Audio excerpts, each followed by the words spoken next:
अपने सब झिझिया सुनने हुए जोर जटिल सुनने हुए लेकिन पारंपरिक गीत के जब तक बात रहले तो कोनो अंत नहीं छे जेना कि कोने रे मां से बात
रास्ता पर जते हमर माय बहिन सब बैसल छी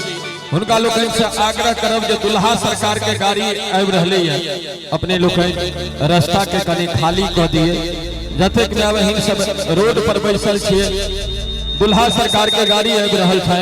अपने लोकन से आग्रह करब जे कनी रास्ता के खाली क दिए ताकि गाड़ी आवे में कोनो प्रकार के दिक्कत न हो। और ए घर के जमाय अनिल बाबू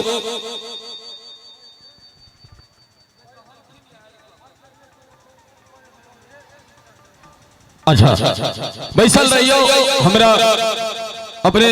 कन्या के पिता कहलखिन जे हम परिछन उम्हरे करवा दिया हुनका सबके डिस्टर्ब नहीं करियो। क्या बात है, एक बार जोर से थपड़ी बजबाक चाहिए सब गोटे मिलकर दुल्हन के पिता के लिए जोर से थपड़ी बजा दियो।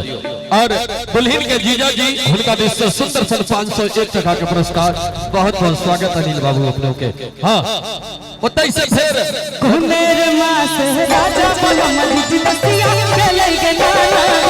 कुनेर मां से राजा बलमली जी बसिया खेलै के नाना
दुल्हन के जीजा जी छिए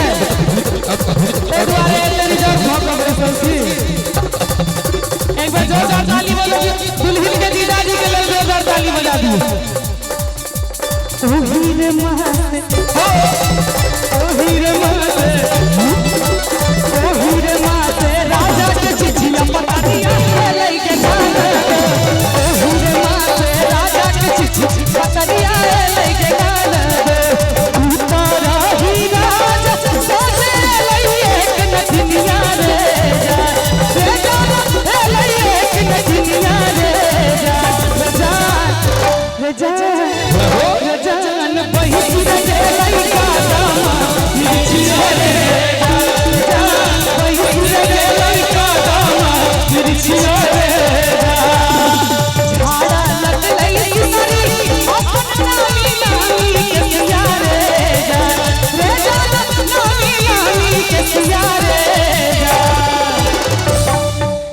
झाड़ा लगलई सुनरी अपन नामी नामी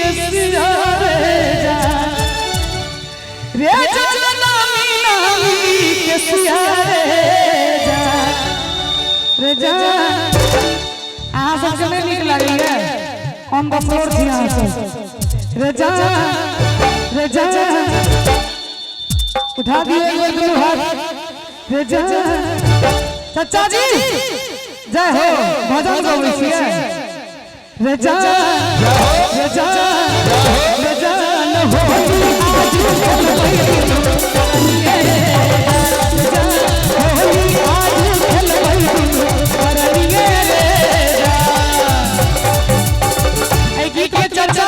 होली के समय छै ने लेकिन चर्चा जो भेलैया परदेसिया ले धोतिया रंगा गोरिया परदेसिया ले धोतिया रंगा गोरिया परदेसिया हो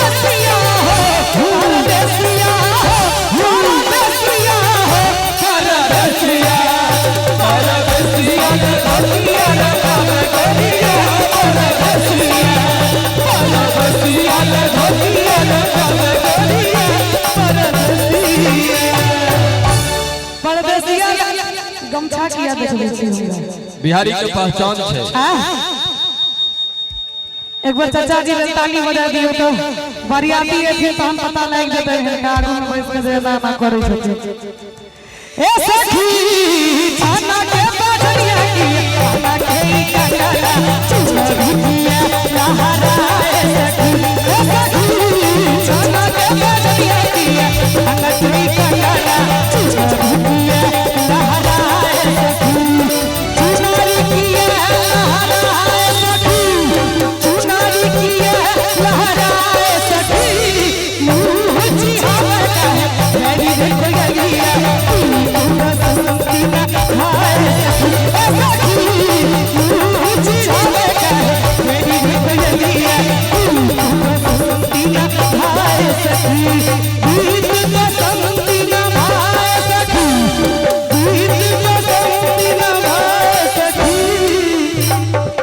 चारों पास से दोनों हाथ उठेबे सब गोटे